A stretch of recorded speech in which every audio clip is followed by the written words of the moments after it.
All right, we are back. We had a complete blackout here, complete power outage. So we've got some pretty good storms here in Virginia rolling right now.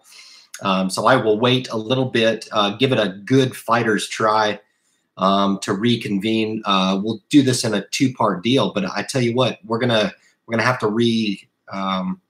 reissue some of those questions that you had for me. But the first part really was a lot of announcements that I kind of needed to make on the channel anyway. So you guys can kind of be abreast of what's going to happen here going into 2019. So I really appreciate you kind of bearing with me a little bit. It looks like we've got a little bit better stream quality now as well too. So I do apologize for that, but we had a complete blackout. We tripped a breaker, so we lost everything. That wasn't a sound deficiency by any means. So I'm going to try to see if somebody pops back in here again. There it is. Awesome. Awesome. I see you guys. Very cool. So, hey, I appreciate you guys making it back. Awesome. We'll go as long as you guys need. Certainly want to make sure that all the questions, I had a few folks that had popped in here for the first time. And I think I actually made a quick review of the last live stream, and that was through the Ethernet. So this is actually through Wi-Fi. This is a little bit better quality anyway. I'm going to make sure and make sure that we're doing it over Wi-Fi next time anyway. So very cool. He hit 100 for a second and then it all went down. That's funny. It's part of the algorithm of YouTube, man. It must have picked up my success and it must have just shut me down because it's like, whoa, hold on. That's too much success for this guy, man. There's too much.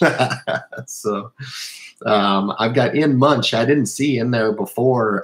It's very cool. I don't know if you guys watch together. I don't know. I just see a cute picture of a thumbnail of you guys together. So I don't know if you guys are married yet or if you guys watch this thing together or what, but it's very cool that you guys kick in here and check this stuff out together. Very cool.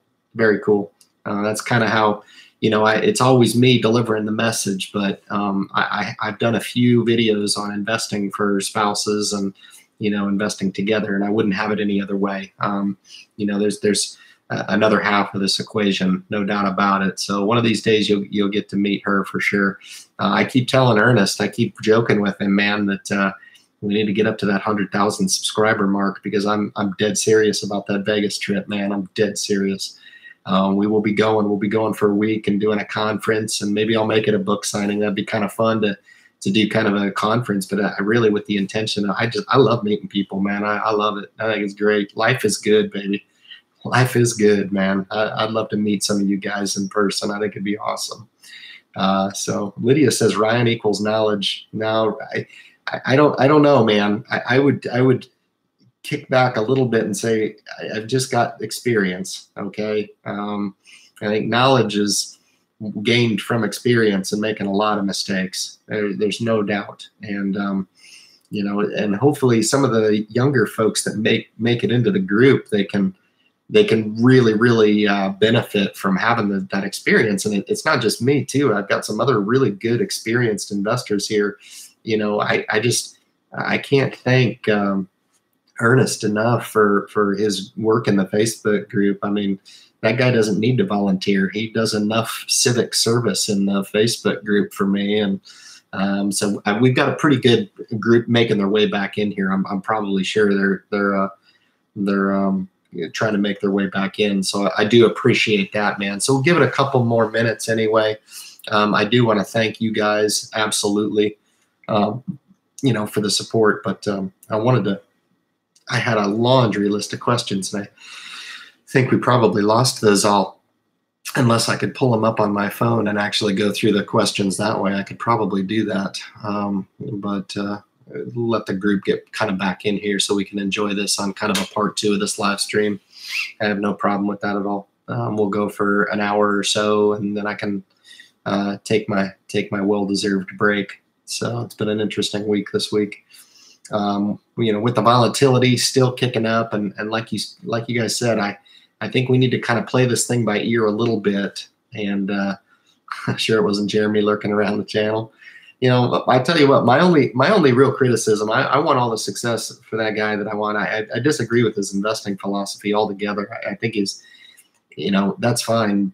my problem I think is more so the point of the video that Michael was trying to talk about this week was you know, his impact on other people, you know, and I'd love to be talking to an audience of 250,000 subscribers. I'd love it, because it would just mean that our message is getting out to more people. When in fact, I think he's taking a very shallow message and a misguided message, honestly. I mean, when you're pushing out just a few stock picks and not talking about any fundamental, I mean, the guy's got 1,000 videos. What has he actually said?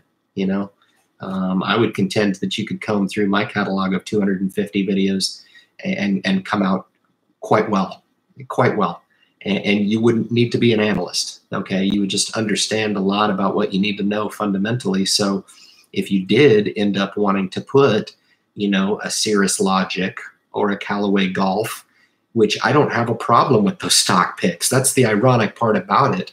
I just have a problem with the lack of preparation that an investor needs before entering into what I feel is it's supposed to be a high growth, right? And then you take that haircut that I talk about all the time, and new investors end up getting turned off of the market, you know? I mean, I know there's 250,000 subscribers on the channel, and I want nothing but success for them. But, you know, how many of those people have come on the channel and invested the way he has said to invest? And his big thing is, you know, don't do what I say. Well, you can't have it both ways. You have to understand that if you're going to come onto YouTube, you expect that people are going to take your information and deploy it. And I'm that way. I expect that you're going to take my information and deploy it. Now, I wouldn't wish for anybody in the community to just come on and wait for my portfolio video and look to duplicate my portfolio. That's silly. I don't need to patronize my audience. I think they understand that. I think there's a bunch of, you know, a bunch of folks in my group that are, you know, doctors, firefighters, you know, lawyers, attorneys. I've got a pretty savvy group, you know. I think they'd lose all credibility, or at least I would lose all credibility with them if I started slanging some stuff out there. So, you know, I think that's more it. And I do. Doug's hitting me up and wanting me to, you know, kind of give my true feeling. And I really could. And I actually thought long and hard before I did this live stream tonight about taking the high road, you know, or succumbing to what I really want to say. Which I probably could do at a backyard barbecue over a few beers or whatever, but I don't want to do that over YouTube. I mean, I've tried to offer some constructive criticism on the channel, and he got into an argument with me, and I haven't been back since, you know. And it was like, dude, you don't want to listen to anybody, you know. And you know, the bottom line is, me personally, I'm 10 times the investor he is, 10 times. But he's got a hell of a following, and he thinks somehow that adds to, you know, his makeup as an individual. I don't agree with that. I don't think the size of your YouTube channel, you know, defines. And that's what he led off when Michael J came out with his video, you know, like, oh, this is a nobody, you know, and Michael J is a smart guy, man. He's a really good investor. He runs a really good channel. I really like it. And I didn't think there was anything rude in the message at all, but he gets very, very defensive, you know, when people go onto the channel and challenge him. Beavis did it tonight on the video and said, man, I disagree with you. Jim Cramer's awesome. Like, what are you talking about, you know? And it's with rogues of minions, you know, on there talking about, yeah, he sucks, you know, he's a terrible investor. Well, no, he's not a terrible investor. He's worth $100 million, you know? And he gets into that whole, like, his stock picks are worse than me. And what I was going to say when we went into our blackout, but before I was going to say that 75% of the wealth over the history of the stock market was paid out in the form of dividends. And I've said this since the beginning of the channel, you know, and that's why I really have a lot of kudos to dividend investors, you know.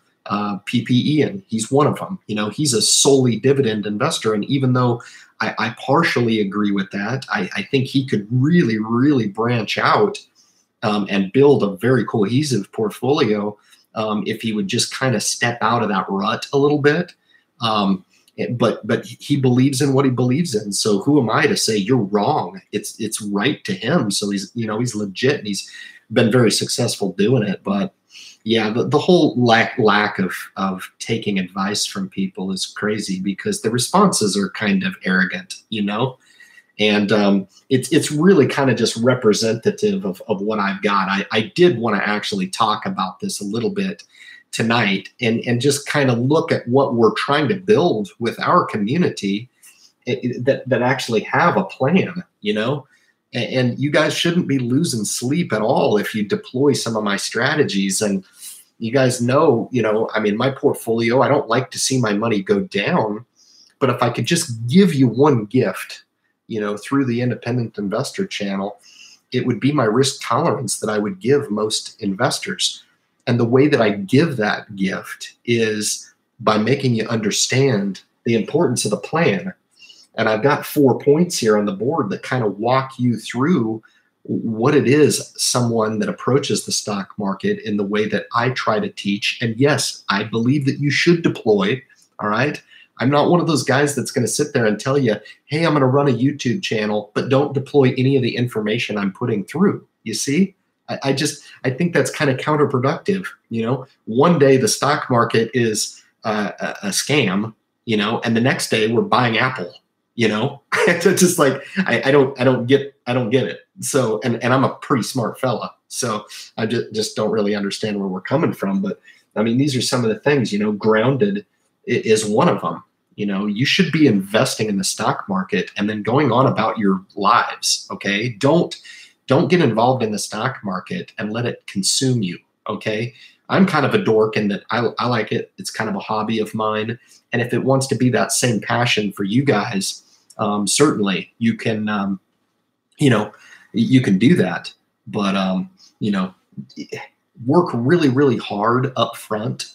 And that way you don't have to kind of work so hard on the back end. That's investing. That's the way it's done. Investing correctly is a lot of the times is pretty boring, to be honest with you.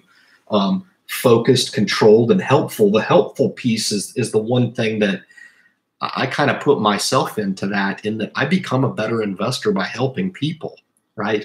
And that's another thing that, without the plan, you're not going to be here, because you can't even help yourself, for crying out loud. And that's a lot of the sense that I get, is that, I don't get any genuine approach at all. When I visited the channel in the past, as a matter of fact, if you guys want to know the truth of it, I actually offered this topic up. I said, here, it's yours. You can take it if you want. I said, I have no desire to start a YouTube channel. I said, you should look into this self-directed thing, man. It's legit. And I got ignored. So kind of an interesting motivation to me to be like, all right, kiss my ass. I'm going to start my own channel, and I did. But this helpful piece is the one that I'm already all right. I mean, I'm evolving my program as well. But there's a lot of people, man, that are making their way and finding their way to investing, and they're making their way to investing during a very volatile time. So if they turn to somebody like me and they expect my calm, level-headed approach, which you're not going to get anything other than that. I'm sorry, you're not. I mean, it's just, I have other cooler stuff going on in my life. Investing is another one of those cool things I've got going on. So when the volatility kicks up, and, yesterday I was in the same mood as I am today. Today I'm a little bit more skeptical, I mean, but I was up $7 grand. I guess I should be bouncing around and putting YouTube videos on that I'm made $7 grand, just misconstruing things, for people. But that's just a very, very misguided way of doing it. It's one of those things to where, I mean, you saw what happened when Donald Trump started talking about the stock market, hey, this and that. Oh my God, it's going up to the, I was like, oh my God, here we go. It's going to start tanking. And it's like, if you're going to own it going up, man, you better own it going down too. But some of the things I see, when you don't have a plan, or some of these things, it seems to me that there's some paranoia there. If somebody were to come out with a video, I'm an unknown on YouTube, honestly, but if somebody came out with a spoof making fun of me, I still would have to go to work. I wouldn't just jump on at the wee hours of the night and be like, it's war. You know, I've got to come out with some level of response back. You know, I just don't get that. So, and that comes from paranoia and being anxious and insecure. And the last, I mean, the combative piece is the one that I don't appreciate at all. You know, there's a lot of good people that are going on there being like, hey man, maybe you could just like tone it back a little bit on some of this stuff. Or, hey man, like, how about you acknowledge that you lose a lot of money, man, in the stock market, instead of just being up there all flamboyant. But one of the most interesting points about the video that Michael did was he was talking about he doesn't need to make money in the stock market, right? I mean, he's getting $25,000 a month, and he can just interject it into the stock market with reckless abandon, you know, and come out looking like a champion, you know. And that's one of those things that, you know, a household investor like us that are starting out. I had one guy hit me up tonight and he said, how much should I start contributing to my Roth IRA? And I said, well, I started with $25, you know. So, you know, for folks that are really looking to take and build from nothing and turning into something, I'm gonna sit across from you and tell you that it's absolutely possible, because that's what I did. That's just the way I feel about it, man. It's good stuff. What do we got here? We got some good stuff. We got some hate going on in the community now. Everybody's pissed off because I lost my power. That's awesome. Let me cruise up here to see what kind of drama you guys are starting on the Independent Investor channel, man. This will be fun. You guys have never really seen how I'm pretty good at dealing with that stuff. So you might want to test me. I don't know. Send somebody on to have a little fun. But let's see what we got. Yep, married and watching together, planning for the future. Thank you, my friend. Hey, congratulations to you guys. That's really cool, man. Really cool. I had one of my colleagues at work, man. Him and his girlfriend. It was funny. She started investing when she was 15. So dad was a money manager down in Manhattan, so big time, and built a portfolio for her at 15. Probably before that, honestly. And he came to me and he's like, Ryan, you got to help me, man. I'm 28 years old. This girl is squared away. She's got a portfolio, you know, that's just huge. And he's like, you got to help me, man. He's like, should I just invest in penny stocks? And I was like, oh God, Jesus, no, man, please don't do that. But, you know, hey, the money piece to it, you know, if you build correctly, you know, money in and of itself is very shallow, honestly, very shallow. So I wish you guys all the best. And, you know, if you're doing the right thing with the financial piece, making sure that you're diversified, making sure that you're tax protecting your money, making sure that you're wealth preserving your money. I mean, that's the Independent Investor channel. It's not cliche, man. It's as true can be. You guys will be set up for the future, man. And it's so cool to have you guys. I made a video for a colleague of mine and his wife as well. It's one of my, it was back when the channel was very small, but I actually built that for them as well. So it's really cool to have you guys in the group, man. Good stuff. Let me cruise up to the top here. He had 100. Yeah, exactly. Watching Friday Night Live says, as we wait, cool football movie. Yeah, it is a good one. It's good to have K97 in the group here, man. And yes, I am back. Thank you, Ernest. Appreciate you. Got Doug Whitaker. I know he was trying to, I want to review some of those comments. Doug always spices it up with me, man. I love it. I love it. You know, he's always good, down for a nice, healthy conversation for sure. And I think it's important to have, but yeah, I'm kind of off that stuff, honestly. I know it kind of, sometimes I go through, I'll scan through the community. I don't leave my comments anymore. I don't want to be associated with that. And I know there's some of the community folks, you know, as much as I can endorse you, I wish I could get you hundreds of thousands of subscribers by helping you guys and supporting you. And you guys know I do that. But there's some folks that I won't support because it seems like suckling at the power teat is something that I don't do. And my channel probably suffers because I don't go and leave a comment on every one of those daily uploads to attract a bunch of trash to my channel because I don't want it. I don't. So all the power to you guys. I mean, I'm not your dad. You can do whatever you want, but certainly, certainly just be kind of careful about the talent. Take your time about how you're building your channel. That was some piece of advice I got a long time ago that said, don't even worry about how fast your channel grows. It's all about the loyalty of your community. And that fit really well with me because that's what I wanted. I wanted that for my channel. I didn't want to just have a bunch of viral stuff go out there and just attract a bunch of people that really weren't interested in the message. So good stuff. Thank Goddess. Thank you. I appreciate it. If that's aimed at me, thank you so much. Live streams are hard.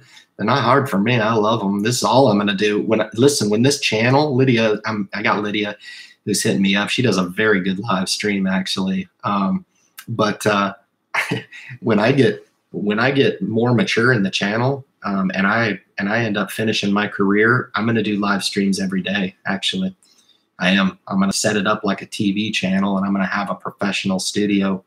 Kind of like Ramsey has. Don't agree with his message too much, but it's going to be the Independent Investor channel, and it's going to be yours truly sitting there. So don't think for a second we don't have staying power with this message. It's real. I know it. Not a lot of people know it except you guys. So you're empowering yourself, no doubt about it. I mean, if I could just explain to people that as a young person over 40 years, it's going to cost you $600,000 to go with a financial planner, that really opens people's eyes. And most people would be like, you're crazy, Ryan, come on, everybody's got to have a financial planner. No, you don't. You don't. I've had 4 of them in my life, so for this new couple that I've got in the group here, that's looking at me and saying, what do you mean, Ryan? You've been with 4 financial planners. If I had it to do over again, I would build a super defensive portfolio and let it grow in my early 20s until I was 60. Because here's what's going to happen, guys. I care so much about my plan and less about the money. I don't need the money. So something funny is going to happen to me is that I'll probably leave it to my kids, and they'll probably take an inherited Roth IRA because I don't care. I don't need a whole lot to be happy except for power. So power's nice when you're trying to do a live stream. That's interesting because I lost about 30 of my people out of the live stream. So we're down to 60. I got 64. That's cool. Maybe we will make it 100. Who knows, man? That'd be very cool. But if someone passes away and they have a Roth IRA, can my kids keep investing in it, or does it have to be cashed out? Yeah, so I just answered that. I didn't even see your question there, Kanan. I just sat through a financial piece not a couple weeks ago. It'll be deemed an inherited Roth IRA, and they can take that. There will be minimum distributions from that they'll be required to take, but then they can turn that right around and invest in their own Roth. So yeah, that's one thing exciting about a Roth, and one of the overlooked pieces to count, very important to understand that it can build up a legacy for generations. And you can pass it on to your kids. It's a really, really cool benefit. I really enjoy that part of it. And that's one of those things that sold me on the Roth.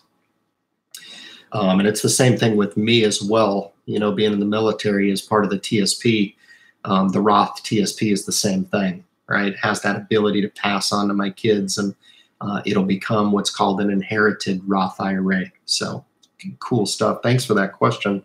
That was very cool. We wonderful if you kicked the Ethernet cable. Yeah, I did. He figured it out. Yeah, Tim. As a matter of fact, I was a little bit mad when I dropped connection because it went dark like all at once, and I was like, oh no, why now? Right during my deal. But yeah, I'm back on Wi-Fi. I didn't know it was that bad. I was playing a little bit. The OBS has to have an Ethernet, otherwise it doesn't come through at all. Through Wi-Fi, but it seems like this YouTube feed actually has a pretty good picture to it, so much more clear. You can actually see the wrinkles on my face and actually tell how old I am. So I'm 41, so I know I look 29. That's cool, but yeah, it's a lot more clear. The other quality wasn't very good. Brent's in the group here throwing a question. I covered that in my Roth IRA vid. After 5 years of being active, the Roth IRA gets cashed out tax-free. Thank you, Brent, for answering that. Yeah, married and watching together, planning for the future. Thank you, my friend. I was married in Vegas. I've been happily married now. We'll be going on 14 years, man. It'll be one of those cool things when we go to Vegas. That might be another thing I throw on that Vegas thing for 100,000 subscribers. Get remarried again to my beauty. So let me cruise down here. Can you discuss Roth 401ks versus traditional 401k and when it is advantageous to switch to the Roth 401k? Maybe a little bit much to discuss over a live stream. Certainly, there are so many different versions of 401ks, and I don't care what version you choose, it's going to be pretty expensive to invest in it. Through the expenses to the actual investor, and also for the sponsor who's actually, that's one of the reasons. I don't know if you guys caught that. I've been kind of tapped to go talk about the self-directed option because the employer really is not wanting to pay the high cost to offer the 401k for the employees. But my employee sponsored is through the thrift savings plan, so it's a little bit different. So as far as having firsthand knowledge of the 401k, I typically kind of take the high road with this topic and tell people if they have a 401k and it's sponsored through their employer, you know, the traditional question can be beneficial if you're looking to move out of a certain tax bracket, right? If you're looking to lower your taxable income, you could do that. But you guys know that I'm not really that big of an advocate of the traditional for a lot of different reasons. So I would defer especially to the tax accountant first. If you were making the income that would require that line of dialogue, and I'm talking, you know, six-figure income where you're starting to get up into those upper tax brackets. For you guys that are not, and you're not meeting your maximum cap for your 401ks, I'm not meeting the maximum cap for my TSP, right? So I'm sure there's a lot of people in the same situation as me. But the thing that you really want to focus in on is the matching portion. That's the key. And I know in the TSP, when you contribute to the Roth portion of it, your contributions can go into the Roth portion of it, but the matching portion will actually go into the traditional vehicle. They're not going to give you free money that's going to go into the Roth to be able to grow tax deferred into the future, where they're not going to get their money off of the free money that they're giving you, right? So I always encourage you guys, if you're seeking out your employment for the first times in your lives, and part of the compensation package is to take on a 401k, you want to try to do as much as you can just to get up to that maximum match. And then you don't really need to do a whole lot more. If you have the surplus income, great. But the first goal should be up to that match in the 401k. And then you look to springboard off and build a self-directed Roth IRA account on top of that. So if you could have your Roth 401k and your self-directed Roth IRA, you could do something like that. And I know Ernest listens to me intently when I'm talking about this topic. I think he's probably a little bit better off of an expert on this. I just wish I had firsthand, because I don't want to misspeak and tell you guys that you can contribute to the Roth 401k and the self-directed. I believe that you can. And I've got Brent in here, and if I'm wrong on that, you can address Canine's question as well. But I think that you can. I don't want to misspeak and put you into a problem because you're meeting the cap, but I think you're actually allowed to contribute to both of those, whereas you can't do a traditional and a Roth through a brokerage house specifically, but you can do a Roth 401k the same way I do it. I do my Roth TSP and two self-directed Roth IRAs, one for the spouse, one for myself, right? So we've actually got three. So we're pretty lucky in that regard, but yeah, I would take the high road with that because there's a lot of moving pieces to that question. That was a good one, but certainly one that'll probably kick over to the Facebook group. And I know we've got threads in there talking about this as well. And I want to make sure that there's probably a little bit more meat there that needs to be honed over, even some tax accountant types of questions, depending on what your income is as well. So I'd be kind of careful with that. Happy Friday, everyone. Hope everyone's having a great day. It was interesting. I wrote a few articles going over 401k. There's Brent right below that. I didn't even see that. So Brent, thank you. I know you've got just a ton of content on this stuff. Very technical, more technical than I am as well. I tend to be more technical on stuff that I'm actually involved in, whereas I've never had a 401k in my life. So I wouldn't want to misspeak for you. It's official. Apple's one of the worst stocks of 2019, losing over 75 bucks in the past 2 months. Yeah, it's a buying opportunity. So it took a cheap stock and made it even cheaper. So, I mean, if you ever wanted your entry into Apple right here, you'll probably get it. And, you know, it's amazing. People will look at these entries, and when the stock is back up above 200, they'll look back and say, oh, I should have bought it then. And then they'll be buying it in the 200s, you know, for its next leg up. But I'm not really concerned with the news that came out. I'm not really sure if it was an Apple problem as opposed to more of just a China headline type of a news event. And we'll see when they report this time and they don't report the iPhone numbers. That's going to be interesting to see how it's received on the street. I think it's a fabulous company. I think it spends most of its time on the street being kind of hated and enjoyed to kick around. Conversely, it's one of the most widely held stocks in every single ETF, mutual fund, any type of spiders. It's one of the most widely held stocks out there. So I find it interesting that it always tends to trade at somewhat of a reduced valuation compared to some of the other kind of high-flying stuff where I don't even think you're getting close to the quality. The quality of product that Apple turns out is not, and the services business is just not worth not taking a position in. And a 2% dividend is nothing to shake a stick at, guys. They're still sitting on a ton of cash. They could increase that dividend. You know, I'm kind of sick of the whole buyback thing, honestly. Whoop-de-freaking-do. You want to buy your stock back. I don't see a whole lot of jolt in a stock after it gets bought back, but I do see it after they go ahead and increase the dividend. It's pretty cool, actually. But you're right. Cruise down here. You guys are talking amongst yourselves with the 401k. I appreciate that dialogue. Very cool. You lost Mr. Thumbs Down. Yeah, it was all a conspiracy. I tell you what, man, if I was doing that and thumbs down, I'd welcome the person to be like, hey, it's me, you know, and I'd really want to know why. I'd love to know if he or she or it is a minion from another channel. I don't know. I just like to know, because here's the thing. This YouTube thing is just that to me. Okay. It's not my life. It doesn't define me.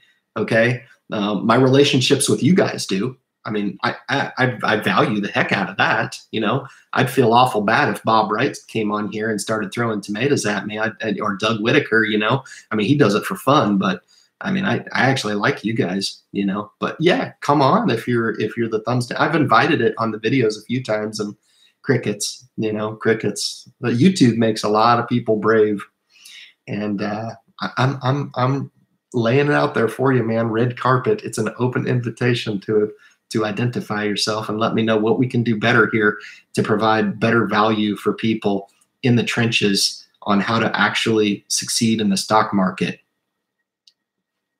I hate to put it that way, but I mean, what I just gave that beautiful young couple that I just talked to, I just gave them the keys to financial security, man. And it's really funny because I have some of those young couples, when they come to me and they talk to me, they're like, hey, I got this guy on YouTube, man. And they're like, oh, you got to be careful about that. And they're like, no, he's pretty good. Like, what do you think about this? Like, he's talking about fees of the financial planners. And they're like, yeah, I've always told you to watch out for those. Like, you didn't listen to me. And it's like automatically okay. And he's like, what else is he saying? Oh, he should take a passive approach up to the first 10,000 and invest in a self-directed Roth IRA account so we don't, you know, succumb our money or succumb to fees over time. And it's like, whoa, really? Wow, this is off of YouTube? It's like, yeah, he's not really a YouTuber, so it's cool. He's exempt. He's not deemed one of the typical YouTubers. And that's cool with me. I really like that. My problem with Jeremy is he acts like a dork ass in his videos. Yeah, it's fake, brother. It's fake, man. It's fake. I typically want to throw my couch through the computer when I when I see the thumbnails come up on my feed all the time. I'm not even subscribed to the channel, man. I don't understand why he's so beloved through YouTube. I don't get it. I mean, it's like, yeah, I mean, you walked into a desert and just basically put your stake down and homesteaded on every single topic of the investor channel. And guys like me, and I've said it many, many times, that's the frustrating part for me. Like, I don't care what he does, put your content out there, but I think there's some saturation.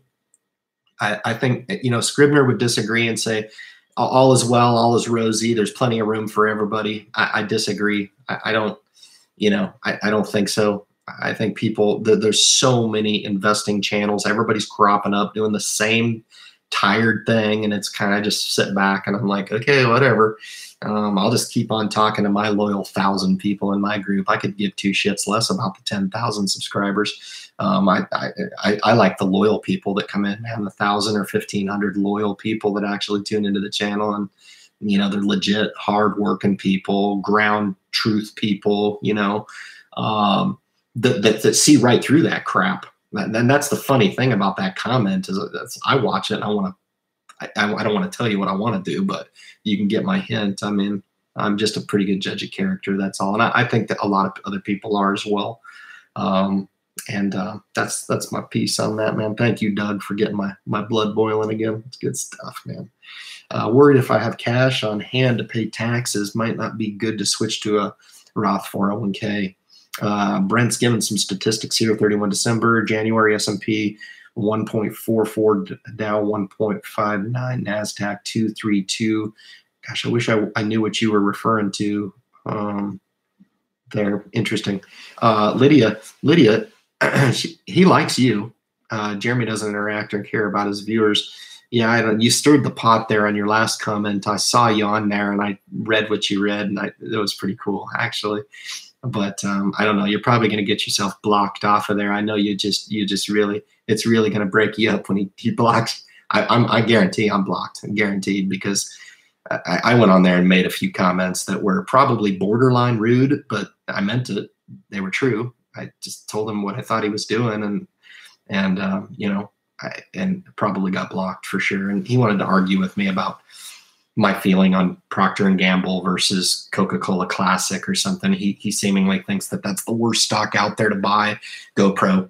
But you know, that's just his opinion. I mean, you know, there's a lot of people have got really wealthy actually on Coca-Cola over the years, and I don't know.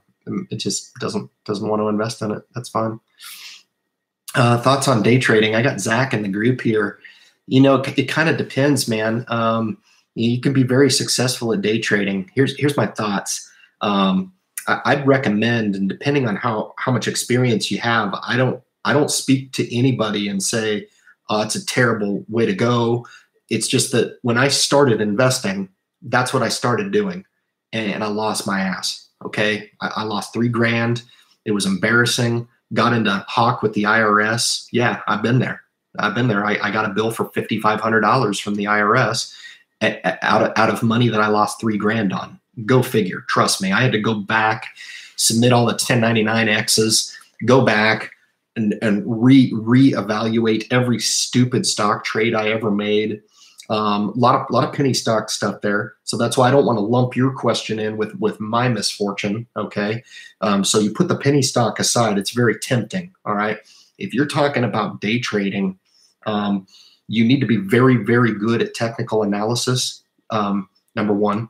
Number two, you need to have the machines for it. Okay. You think I'm going to be doing day trading on my Apple computer? You need to be up to the proper level of not only software, and there's actually really good YouTube videos that show you how to build a machine that'll actually be adequate for day trading. The opportunities are there, but you can't half-ass it. Okay, you got to be very, very careful. And for you guys that are new investors, just plug your ears, because I'm trying to be very, very careful with this answer that I give. I'm not a day trader. Okay. Do I take trading positions in good quality stock? Yes. Have I taken profit after a 20-minute stock trade? Yes. And that's another interesting part about it is you got to be kind of careful to to not incur a bunch of free writing restrictions in your account too. I've basically had free writing restrictions on my account for the last 7 years. And I've talked to Merrill Edge about it, and I've asked them to remove it because there's no real reason I should do it. But the solution to that is to go ahead and designate the account a margin account and just not do margin trading. And that's actually what I've done with First Trade, is that I've got that money in there to where if I trade a stock, make some profit within a day, I can turn around and reinvest that capital before it settles in a margin account. I can't do that in a typical retirement account. I have to wait until the money settles out. So you got to be kind of careful with that. All right. There's a lot of moving parts to it. And I will tell you this in closing, because I don't want to spend a ton of time on this topic, but I'm glad you asked it. I really am. Why? Why not opt to be an investor first and a trader second? All right. And I mean that with all sincerity.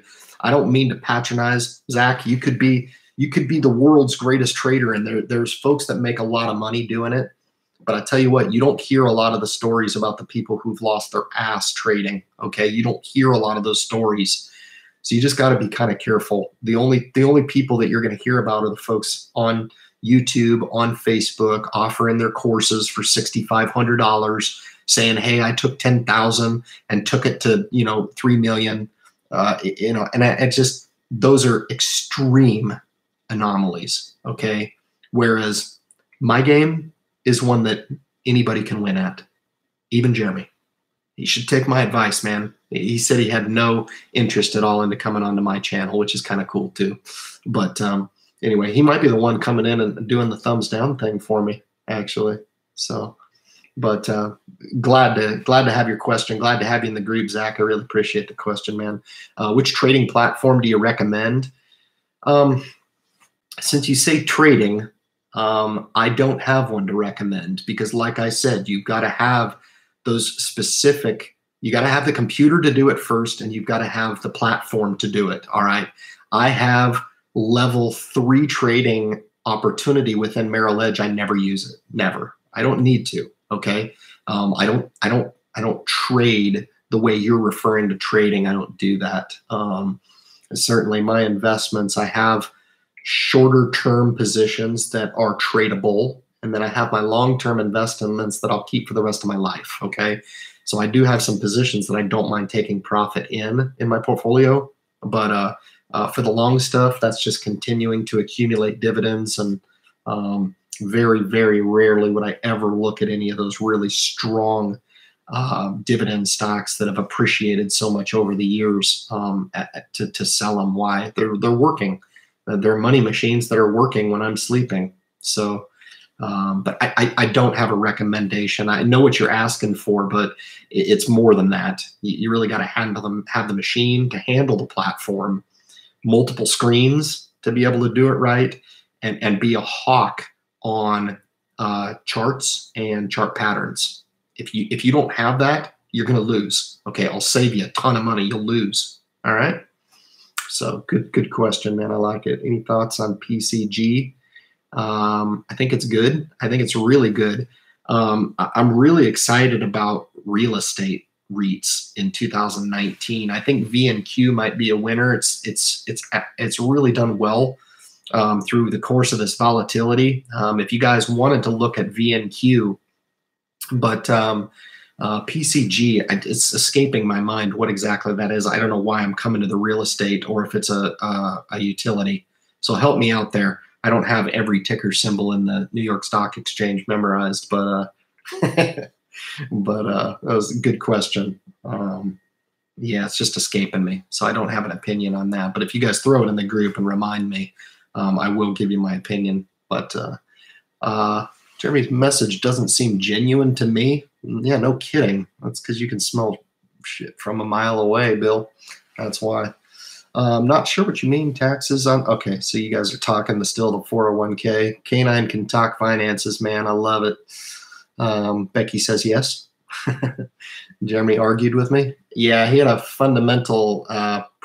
So my big problem is his search for just entirely growth, and he's a young guy, right? So sometimes I wonder whether or not he's misassessing his own risk tolerance to the stock market. And I'm not trying to psychoanalyze the guy, but for a guy that invests in Tesla one day and then sells it the next day because he's pissed off because Elon Musk is being, investigated by the SEC, that you can't have it both ways. Okay. You can't say you're a growth stock investor and then you crap your pants, when something goes awry with your stock pick and it just doesn't go up every day. Okay. You can't get pissed off at the stock market when it goes down and it gets volatile and just start blaming everybody under the sun and saying it's a scam. Right. And the argument with me was, it was a video that was released that talked about how terrible the valuation was on Coke. And I think Pepsi was thrown into this discussion as well. Valuing those companies is actually very tricky. It's not just about looking at the high PE multiple. Coke is 60, 70, 80, I believe. Pepsi's not much better. Pepsi's 40, 50. It's very, very high. And I think he does have a point from a price to earnings perspective, but you can't look at it across the board and say, because Amazon has a price to earnings multiple, that it's not a good value, in reference to its future growth earnings, right? You can't do that. It's not fair. It's not fair to compare an Intel to an Apple. Okay. You typically have to look across its similar sector. And I think what he was doing was comparing and saying, okay, and he calls everybody buddy when he starts to argue with them. So he calls me buddy. Like, okay, buddy, and he's like, okay, you're not only are you honored to be on my channel right now, because I wouldn't watch yours, but I'd like to hear your case for why you think Procter & Gamble and Coke are better than Google and some other stock. I don't know. And I said, they're all good. They're all good. That's my response. But yeah, I haven't been back to the channel since then, actually, and I won't. You guys won't see my comment in that group anymore. No way. No way.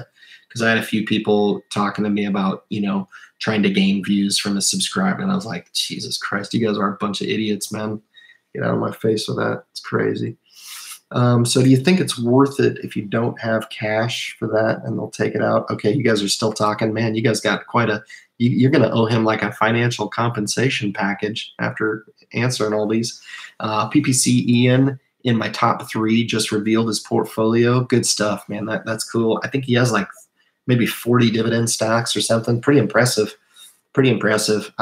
I just like him because he seems like a genuine guy. Like I don't be like, wow, he's got 39 stocks. He's the greatest person in the world. He seems like a good person, period. I could, it's great. He's got a good dividend portfolio, and he releases a lot of videos talking about that, but are you a good person? It seems like it. Seems like a very square guy and very descriptive. He doesn't mind putting long content on. One of those guys that I respect because I never see him on any other channels. I don't see that. And I respect that. That's kind of cool. So it seems like he's trying to build the channel in the right way. And I feel the same way about Nate and Marvin and some of those guys, some of the other community folks that I don't sponsor. There's a few folks that I see on every single comment body. And again, I'm not trying to tell you what to do, but just be careful. Jeez Louise, man. I don't want any part of it. There's far more substance to your channel and the group compared to, yeah. I'm glad, it's great that you say that. It's too bad too, because I really think he's missing out on a great opportunity to talk to a lot of young people. That's 250,000 people. There's probably, maybe 25 to 50,000 really active folks that religiously watch his stuff every single day when it comes out. And it's really too bad. It is, because there's no way in hell that people are not getting hurt by that. There's no way.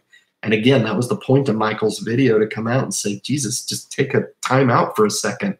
He showed that statistic on Robinhood that was quite alarming, to show that the same people who are buying Cirrus Logic are buying Callaway Golf. That was a really good point. But I think in the end, I just think the content lacks in preparation, preparing a young mind to understand that investing isn't a day-to-day activity. It's an extremely long-term. And that's one thing that Lee said in the group. He said, and it resonated with me, because long-term investing is for decades. You know, I didn't buy this position in Kraft Foods yesterday to sell in 4 days or next month. I bought it to own for the rest of my life and give it to my kids, you know?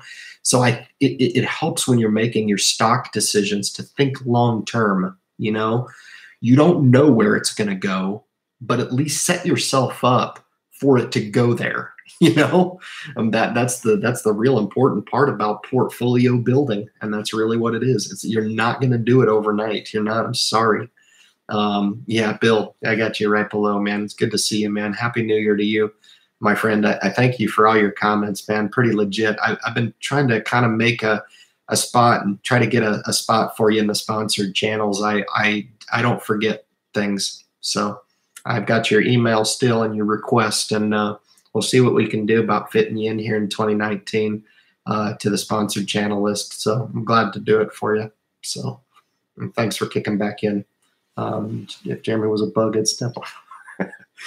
Yeah. Well, I get one of the, yeah, you know, geez Louise, again, it's not really about him. It's the impact. That's really what I tend to try to focus on. And, you know, if there were people just killing it based on that information, they'd be all over YouTube. But most of the time it's not. There's a lot of negative comments where you know that the information is not being deployed. And then there's the other half of the folks that seemingly are deploying everything that he talks about. And it's too bad. It's really too bad.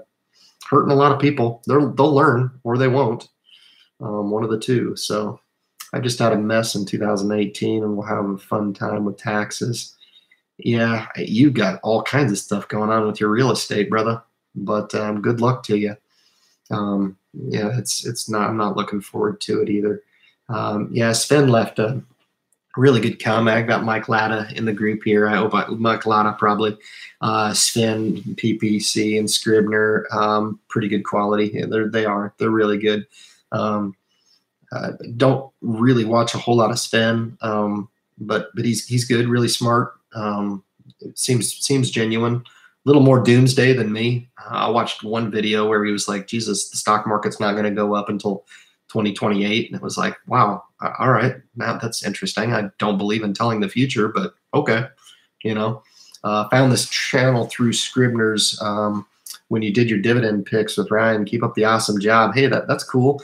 That was more of a goodbye, actually. I took him up a bull. If you guys notice, some of the videos he puts it's in his desk. I was the one that gave him that. So that was a gift. That was a thank you. And you know, I watched Scribner's first video when he had 6,500 subscribers, and it had nothing to do with investing. It had everything to do with his friend who was sick with cancer.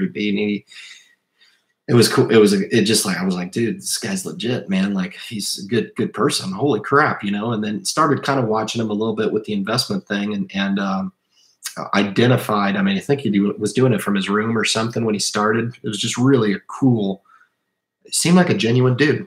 And then I met him the first time, and that was actually an attempt to go up there and actually say goodbye, because I didn't think I'd see him for a while. I do think I will down the line for sure.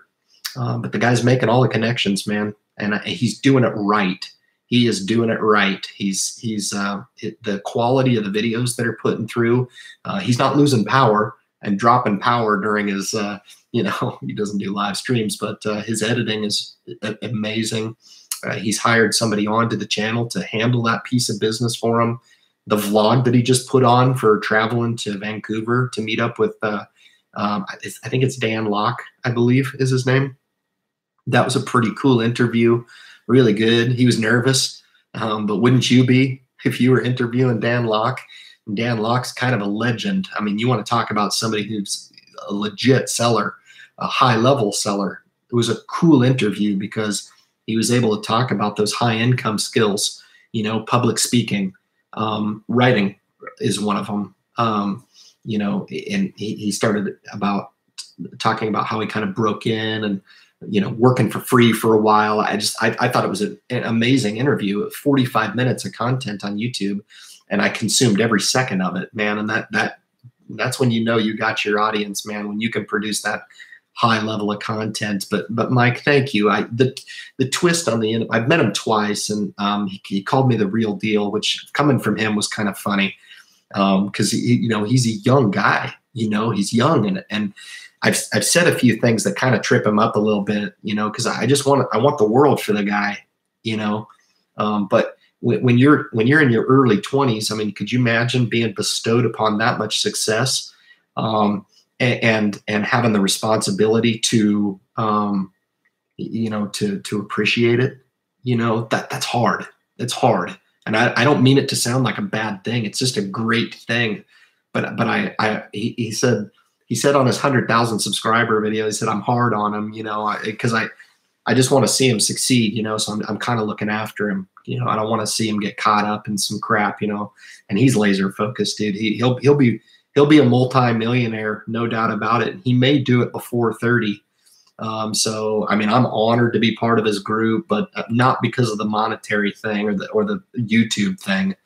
I'm just genuinely happy to know the guy. He's just legit, dude, no doubt. And I like legit people. I do. Awesome. Thank you for kicking in for that comment, man. It means a lot to me. That was a fun video. It was really cool. I cashed 42 bonds, bought 2 property. Jesus, did lots of repairs.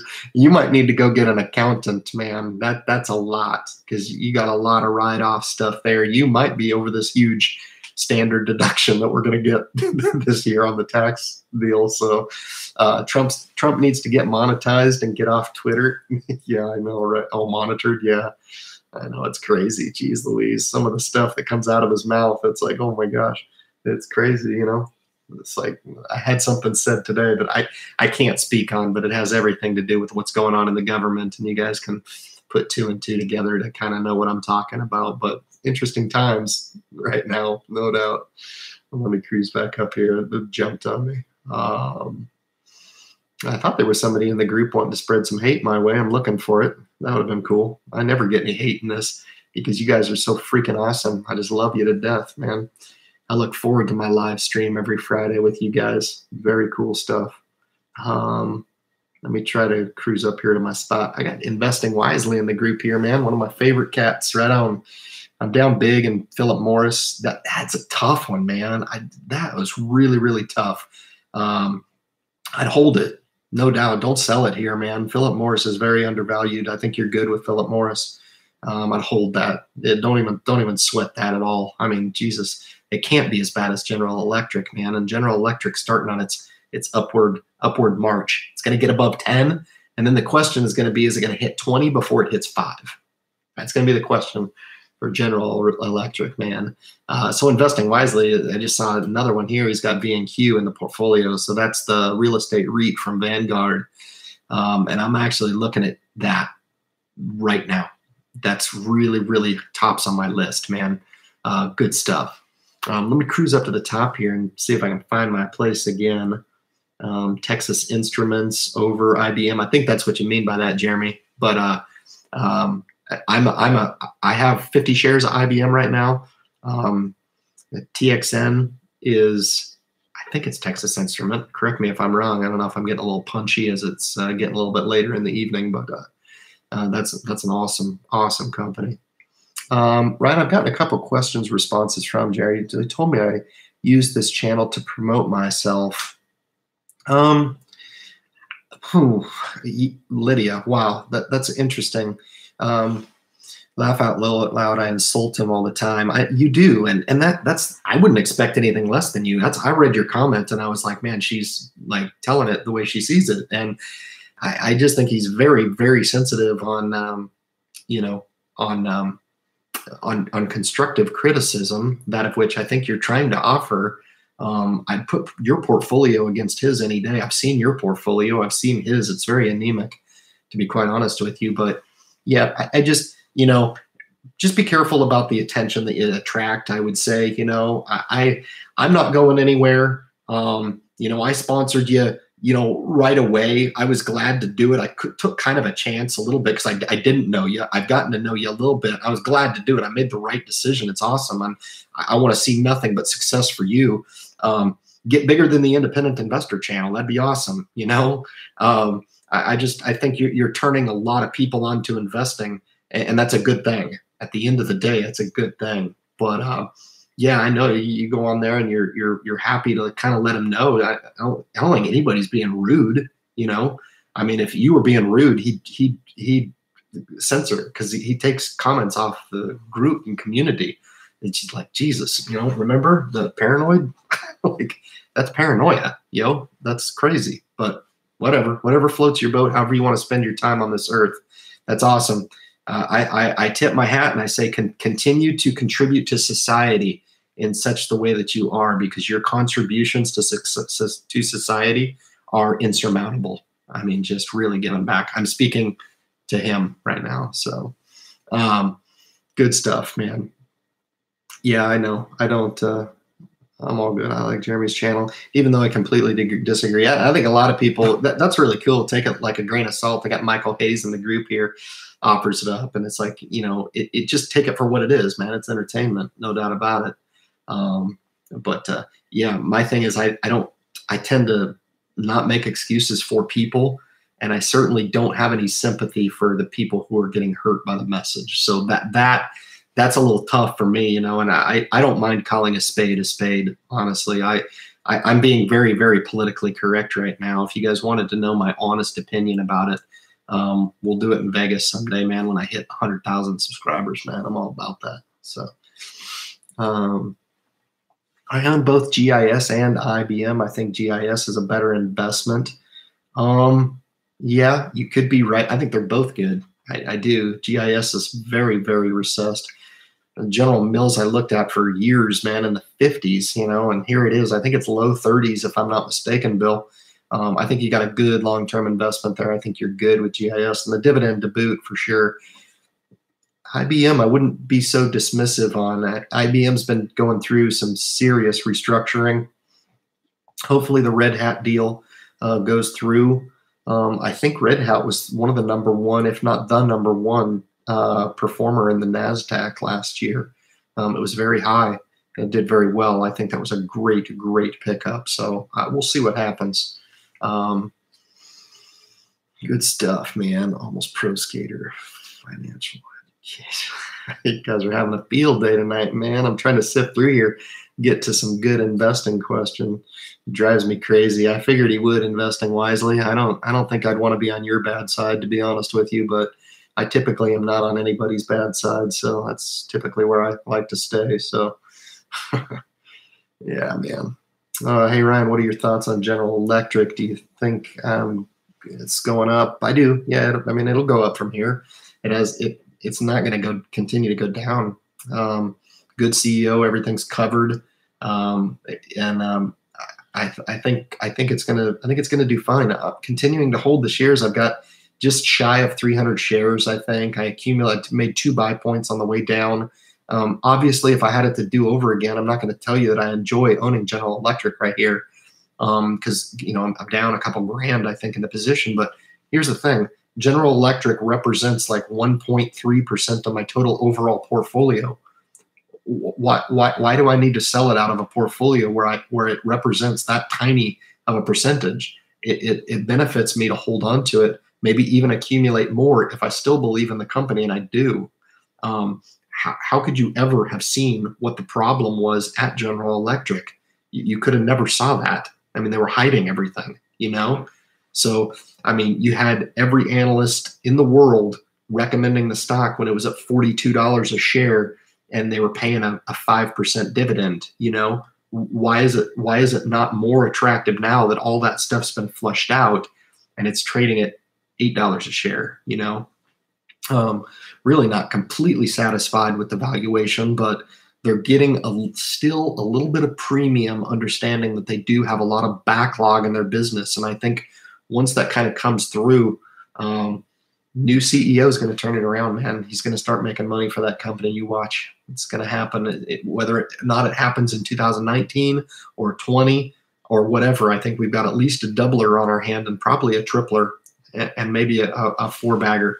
But that's just the way I see General Electric right here. So IBM has nothing for them besides, they did overpay for Red Hat, Brent. That's exactly correct. I hear so many things about Apple with people, including me. Will never buy an iPhone again. I don't like the control they take on your iPhone. Also, you can't download apps without giving your credit card. Yeah, the ecosystem that they got and the control over it, I can acknowledge that. That's an interesting comment, Billy, and I hope it doesn't affect, they have a very loyal people who subscribe to the phone and believe in the product, etc. I'm one of them. I like it. I like the fact that they own everything and it's not a hodgepodge of different pieces put together and call it an Android. I like the fact that what I do on my phone is mine. They've been tested on that. I know the government has tried to go after them, and Apple's like, no way. I mean, we give that away. We give away the whole company. People aren't going to trust us anymore. And you want to talk about trust and data, look at the other side of the coin. Facebook's dealing with that issue right now. Apple has none of those issues. They might be slowing in iPhone growth, but they don't have any of the issues that Facebook has. And that's a big piece of their business. Apple, they've got all kinds of things that they can go to, especially the services, man. Don't want to overestimate that, man. That's a $30 billion company right there. That's crazy, just with the services piece of their business. And it's very loyal. But I do acknowledge what you say. Some of that stuff's kind of annoying, to be honest with you. Let me cruise back down here and see if I'm making all these questions here. I feel like I skipped a bunch of them. I want to thank you guys for making your way back into the group here, man. Very cool. Appreciate the support. Cruise down here and see if I can't get individual stock. Yep. I own both as well. Okay. You guys are just talking about I promote your channel on that Jazz channel. That probably stirs the pot a little bit. I don't know. I think he came out with a video actually responding to mine and talked about self-directed investing and completely screwed it up. And he's a financial planner, for Christ's sake, And my thing is, look, if you're going to manage portfolios, what the hell are you doing on YouTube? You should be out there managing portfolios, brother. Sorry, And it's like, well, he's promoting his business then. Trying to gain notoriety through YouTube to bring people into the house and buy the crappy management products. And I hate to impugn the work of a financial planner, but I don't agree with that entire industry. I think it's a crock of shit. That's what I think. It's a complete waste of money. You don't need to do it. Products are built now to be placed in a portfolio. If you want to get into single stock, fine and dandy. But if you just wanted to take a completely passive approach, there's products that allow you to do that, that can allow you to gain appreciation in the stock market. You don't need any help from anybody to do so. Good stuff. Because he isn't reading it, laugh out loud. What's going on here? Gosh, I think I'm missing something here. GoPro Chief, laugh out loud. Yeah, you heard me say that. Good. I'm glad because I laid it on pretty thick. Wow, the pettiness is real. Nice. I love it. Let me cruise down here. I'm not sure what that is, what the pettiness is. But anyway, I really don't own tech other than a little IBM and Apple, like Texas Instruments, but don't know if I need Texas Instruments and IBM. I gotcha. GE is one of the best stocks in 2019. It went from $6 to almost $9 in the past 2 months. Nice. It's outperforming the market. Nice. All right. Very good, man. Good stuff. Make sure my scanner is on. What is petty? I don't know either. Thank you for asking. Investing wisely. Investing wisely is like the sergeant at arms, man. Beat some ass and some stuff goes down here. Good stuff. Compared to Apple, Jeremy, I think you might be right. I like that dividend for now. He's not the smartest guy, to be honest. I couldn't agree more. Thank you for coming and airing your comments in the Independent Investor Channel live stream part 2. Very good stuff. Name out loud, PNG. I'm just scanning through here trying to find something other than that comment. I apologize for bringing it up and muddling the group here. My young married couple's probably sitting back enjoying the heck out of this right now. What's the difference between day trading versus a taxable brokerage account? You can invest in a taxable brokerage account and not day trade in it if you want. I've done so.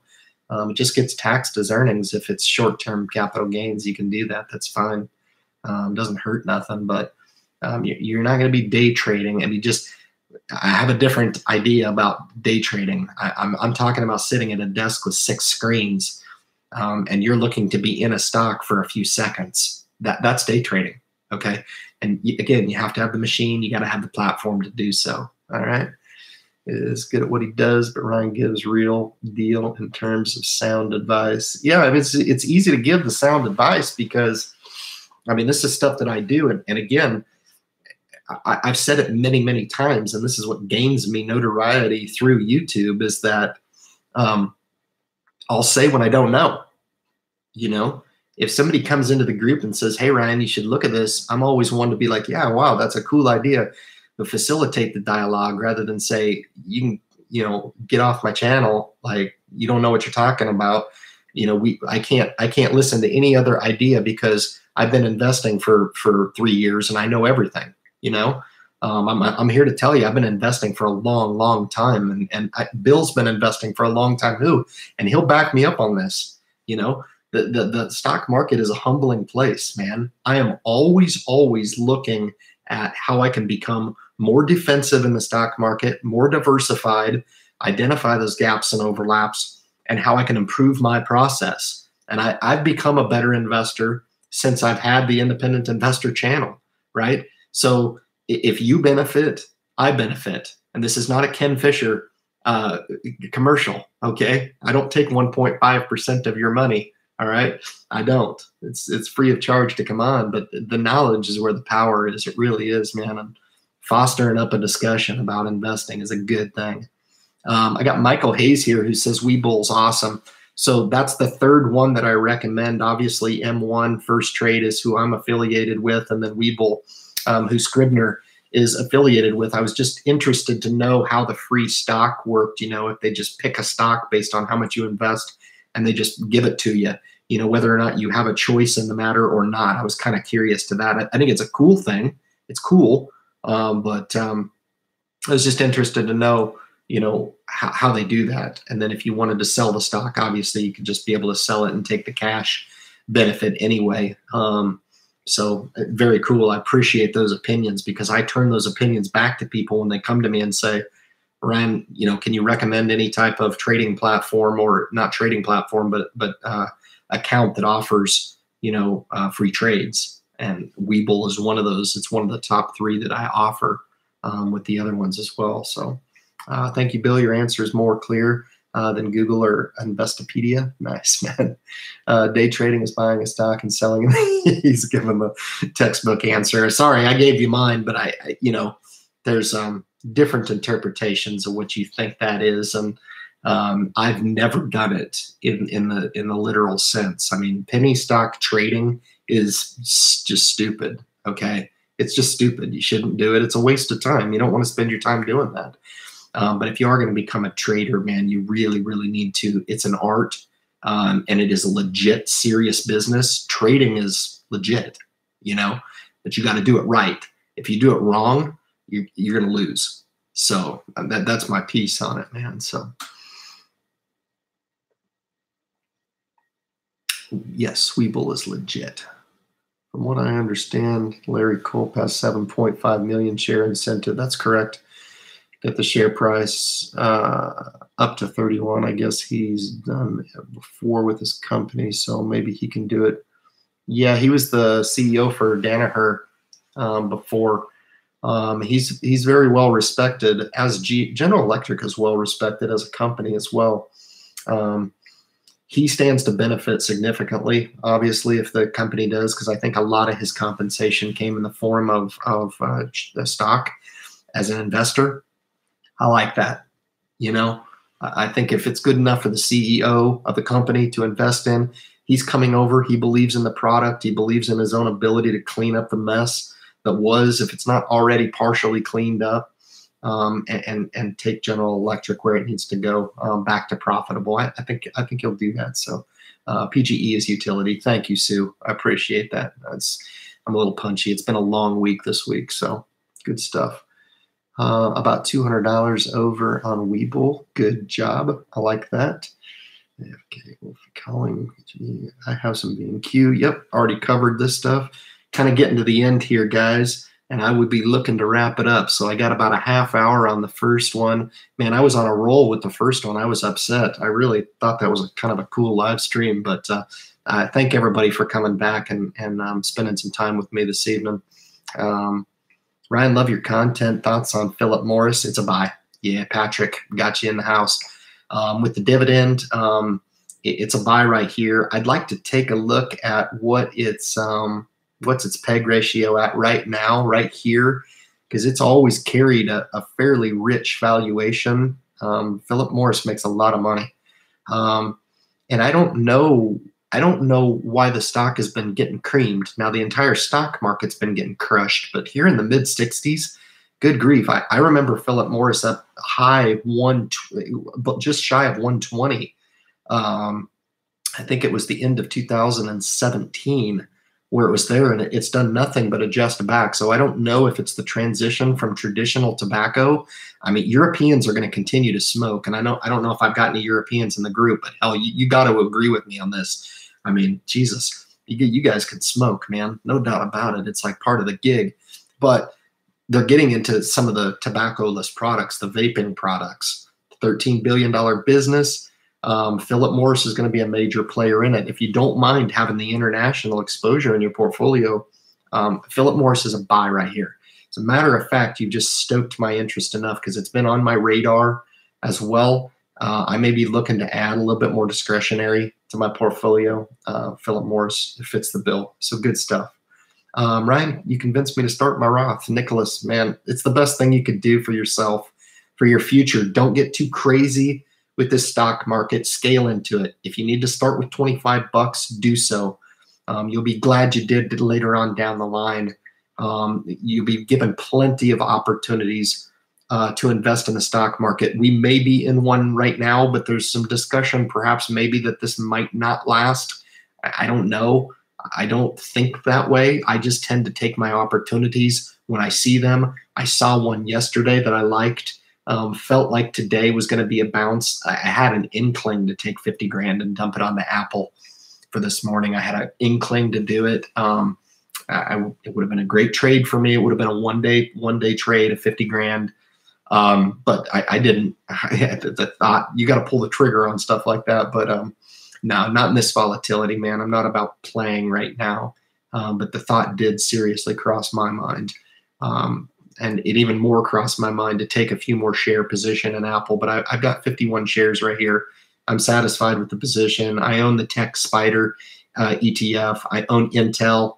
Intel, it may be a top pick for 2019, guys. Lots of good stocks out there, man. I like some of the chip names here, man. You guys remember Micron when it was at 60 and everybody was talking about it doubling, going up over 100? You know, it's at 32 bucks right here. You know, I think the chips are attractive, but again, I'd have to look at the valuation as well on the chips as well, because I typically don't invest in them. Intel is the one that I do own, but that's a good pick for 2019. Would you be buying Apple at these valuations? Yes, absolutely. Apple always trades at a discount valuation when you talk price to book, when you're talking PEG, when you're talking PE.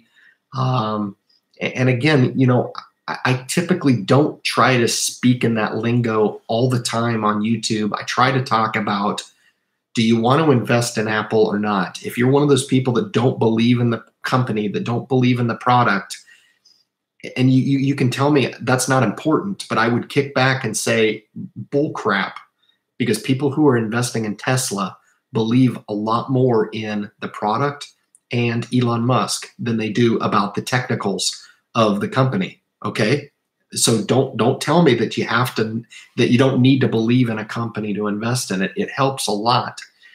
So if you're one of those that believe in the company, which I am, I believe in the product, man. It works. I've run my iPod through the laundry twice, and it came out and it worked both times. You know, This is one of the few electronic products that you can actually pick up and know for a fact that it's going to work. You know, there's not a lot of electronic products out there that can say that, and that's my belief in the product, man. Let me scroll down here, guys. Apple could be one of the best dividend stocks ever in the future. It could be. Apple has a strong historic support around 135. I'd have to look at that. If you're looking at the technical support at 135, you could be right on that. I think sub 150 is a great entry point. I concur with that. I do.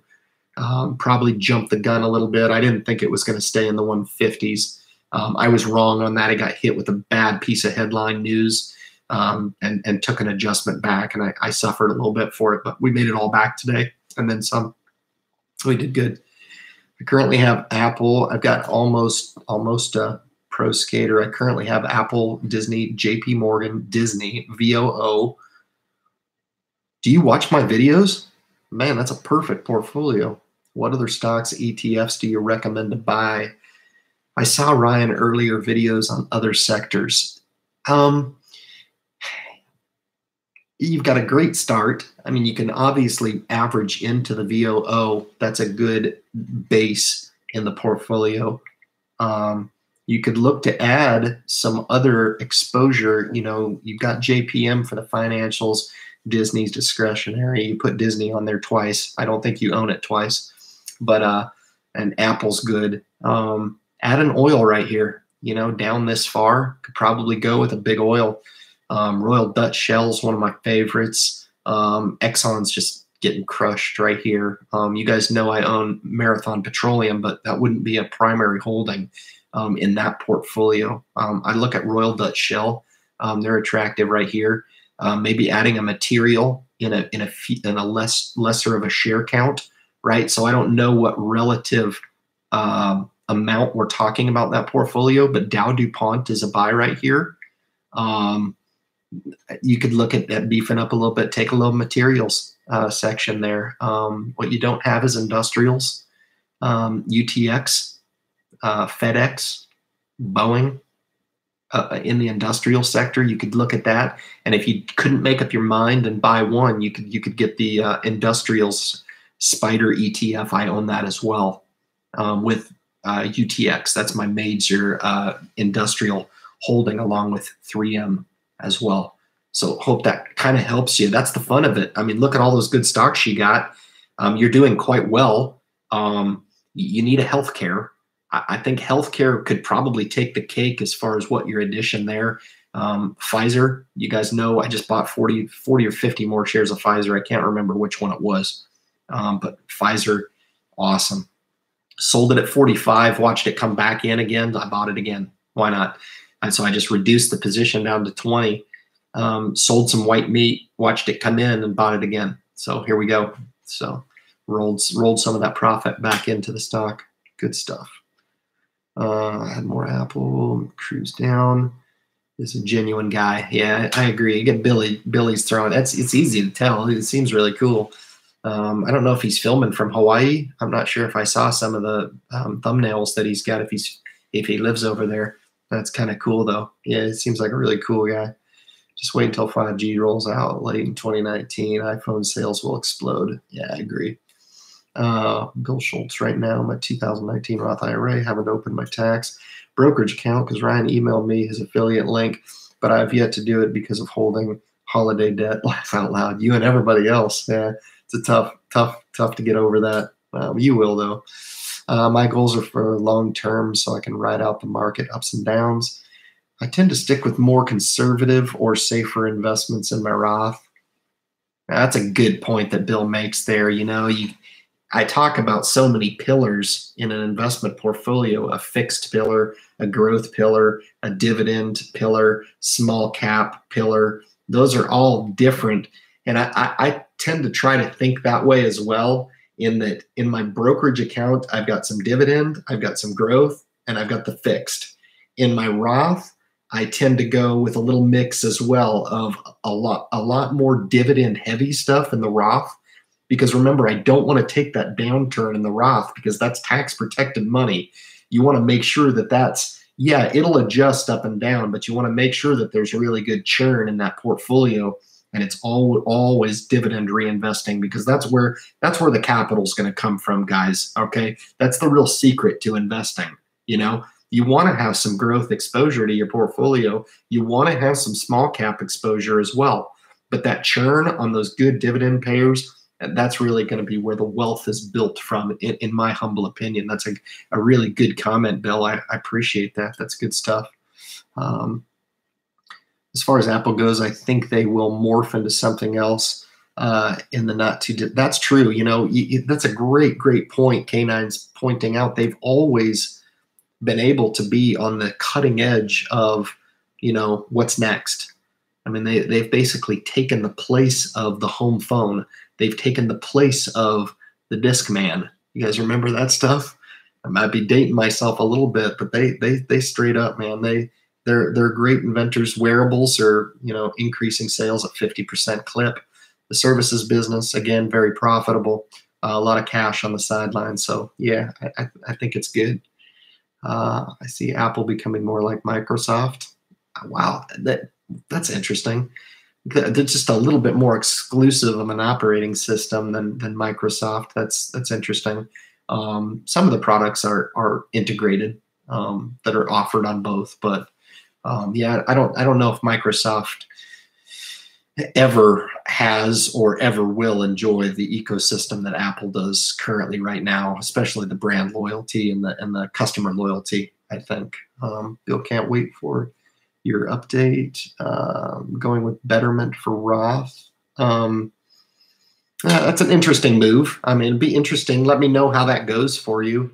I'm a little bit skeptical of Betterment with the auto investing and things. You know, whether or not you can seek out the alpha, if you're making alpha that can make up for the 25 basis points of expense that you're paying in the Betterment account, then it's okay.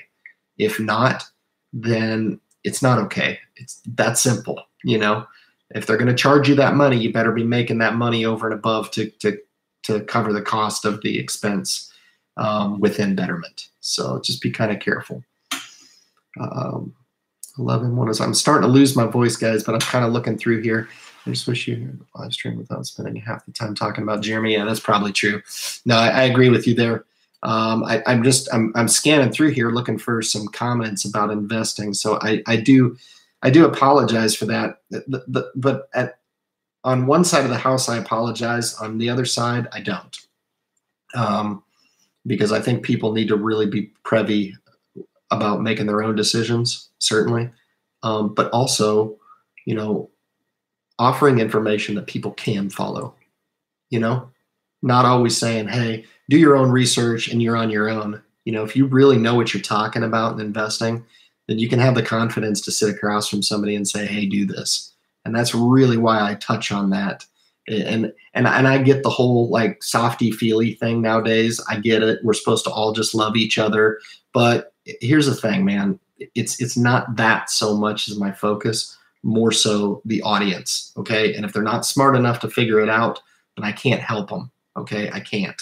But I do think it's worth talking about. And Michael J. tried to do that this week and he got a viral video out of it. So good for him. I'm really, really happy for him, I guess. That's the way to do it, I guess. But I don't know.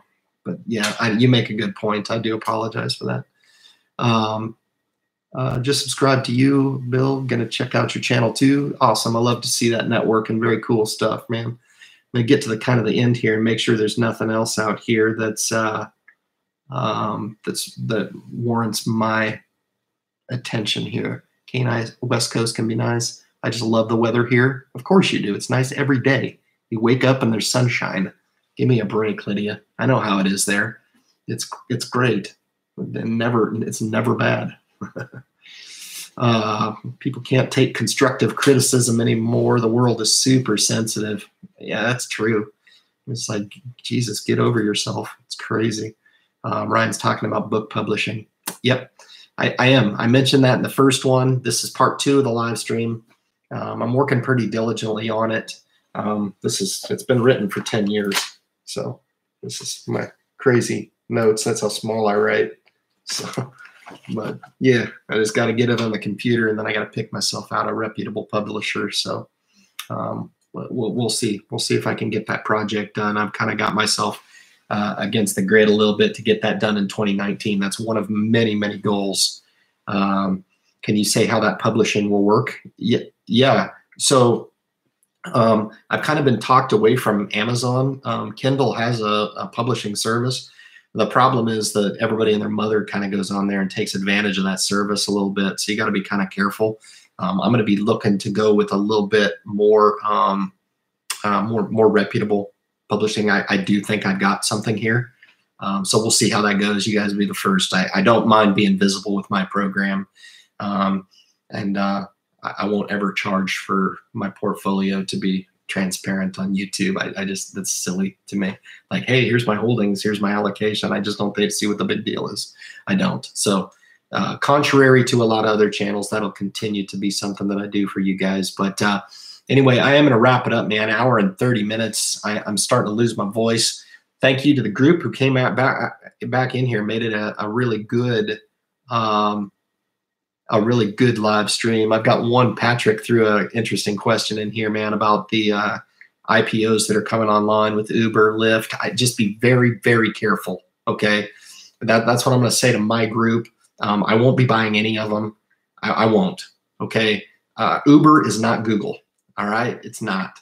Just be kind of careful with just jumping on a bandwagon. I talk about this all the time. Typically that ends up being a losing situation where you try to jump on a stock, and just Snapchat, Jesus, look how that's flopped. There's been a lot of flops. So thank you, Daryl. I just see Daryl popping in here thanking me. I didn't know you were in here. Very cool. It's good to see you guys in here, man. So thank you for the thumbs up. I think most everybody that's kicked in here and threw down in the community has hit the thumbs up button for me to support the message. We will continue to remain on schedule every Friday, 9 o'clock Eastern Standard Time. I will be stepping back from the channel, honestly. I will be probably upping my clarity through the Facebook group. Absolutely. That's really one of the diamonds of the rough for the Independent Investor channel. But as far as producing daily content like I did through the holiday season, I'm going to be scaling back on some of that work. It's too much. I've got some professional obligations that I've got to meet. And when it becomes too much, I definitely step back. But we will continue to stoke the fire, live feed every Friday. Come in, join us if you want. If not, catch it after the fact. I do that for you guys, no doubt about it. It's for you guys. We want to continue to build and teach people how to strategically build their portfolio over time to be wealth preserved and tax protected into the future. Guys, thank you so much. Enjoy the rest of your weekend, and we'll catch you next Friday. Thank you so much.